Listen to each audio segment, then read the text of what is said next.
Let's bring in Virtus Investment Partners, Joe Terranova. Joe, also, of course, a CNBC contributor. Joe, this has been a pretty persistent theme. You know, today we see Amazon down 5%, Alphabet 4%, Apple and Microsoft off 1.5%. Sometimes you point to yield, sometimes you point to what the Fed's going to do. This seems more just like a liquidation in that style and size of stock. The average stock actually doing okay today. Equal weighted S&P up a little bit. How do we read it?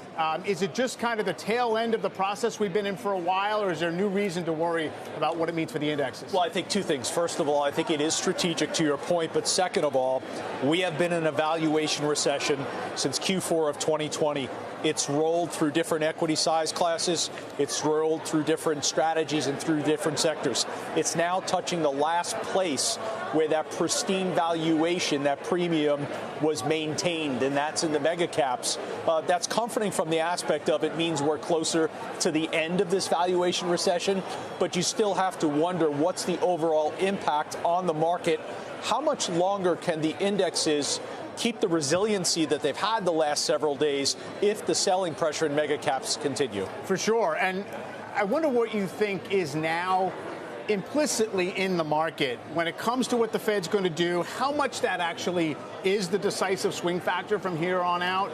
Are we again setting ourselves up for one of these hope-based rallies where it looks like resilience until you run into a central bank that doesn't want to see the market being resilient? Well, I do think that what is priced in is the unprecedented 75 basis point hikes. We've priced in that the Federal Reserve is going to take that tool and put it back in the toolbox.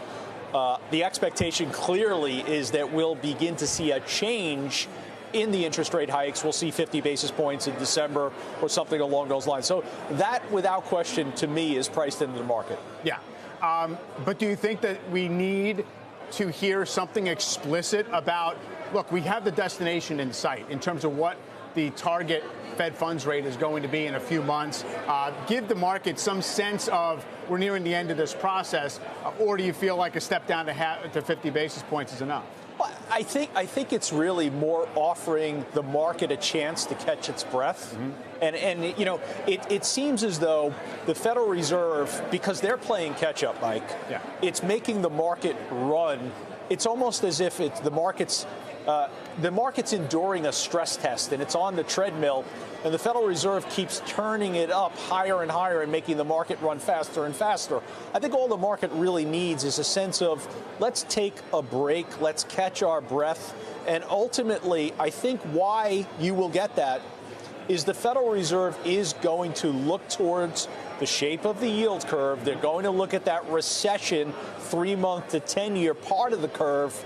And we've had sustained inversion now for multiple days. We haven't witnessed that so far during this process. We've had brief inversions for maybe a couple of hours, but now it's sustained. There has to be an acknowledgement on the part of the Federal Reserve. To your point, we're closer to the end. It's again toggling right around that zero line between the 3-month and the 10-year, depending on when you look at it. But other people pointing out, Powell has mentioned the 3-month versus 18-month. In other words, any structure of bond yields and bill yields that say, look, the market thinks you're in danger of over-tightening. The next major direction of policy moves is lower in response to weakness in the economy. Have we given up the idea that the landing can be softish at this point, or is it still there? The earnings don't necessarily tell you to run for the hills yet.